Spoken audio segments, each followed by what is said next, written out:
Grabe yung naging laban, umabot ng overtime parang championship game lang. First time nakalaban ni Kevin Kiambao ang former teammate ni Renz Abando. Na-frustrate si KQ sa ginawa sa kanya ni Omari Spellman.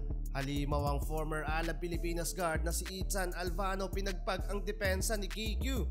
Sonos kay Gunner versus Wonju DB at makakalaban ni na KQ sina Ethan Alvano at ang kanilang bagong import at ang former teammate ni Renz Abando at naturalized player ng Lebanon na si Omari Spellman. Well, eto opening ng frame, hot start para sa dalawa nating kababayan. First field goal by Ethan Alvano para sa Wonju DB at open bucket layup naman para kay KQ, pinagpag yung depensa ni Ethan mga idol. Pero maagang personal foul lang na-commit ni Kevin Kiambao, masyadong mababaw yung mga tawag doon ng referee sa Sonos kay Gunner. Halfway ng quarter, parehong low scoring, 6-7 ang talaan para sa dalawang kupunan, habang first field goal naman ni Omari Spellman mag-isang kinayod ang painted area. Mas pumayat mga idol kesa sa dating Spellman nang nasa anyang KJC pa. 4 straight points mga idol para sa import ng Wonju DB, habang 2 points pa lang si kabayan KQ na may 2 rebounds. Masyadong pinipilit mga idol yung kanyang mga tira, kaya back to bench muna si Kiambao.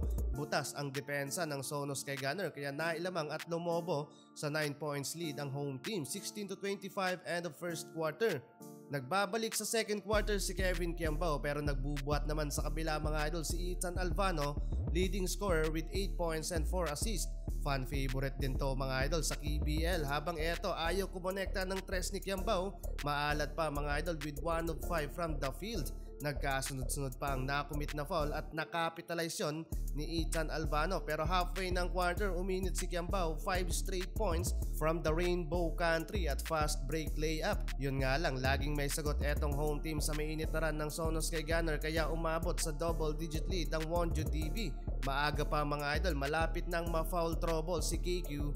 3 personal foul na mga idol, mismatch kay Omari Spellman. Kaya balik na naman sa bench na may 7 points and 4 rebounds. Lobos 11 points ang lamang ng home team, 35-46 and the first half. No KQ sa opening ng third quarter at aggressive pa rin mga idol ang home team with 6-0 run, kaya under 8 minutes ng quarter ibinalik na si Kevin Kiambao. Instant impact mga idol sa opensa, 4 straight points and no call para sa bump kay KQ and 1 opportunity sana yon mga idol.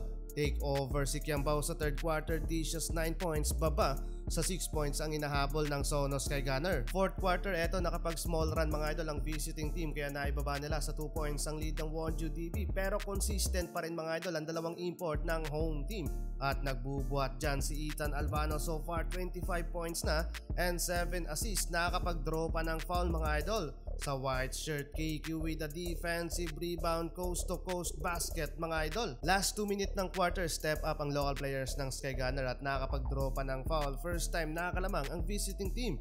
Sobrang intense ng laban mga idol, nagkasagutan sa field goal ang magkalabang import. Umabot pa nga sa overtime mga idol. Nakakapanindig balahibo yung ginawa ni KQ sa overtime mga idol. Buhat malala, parang sinapian ni Stephen Curry, tambak ng 10 points ang kalaban. Insane comeback, 31 points para kay KQ. Grabe yun mga idol.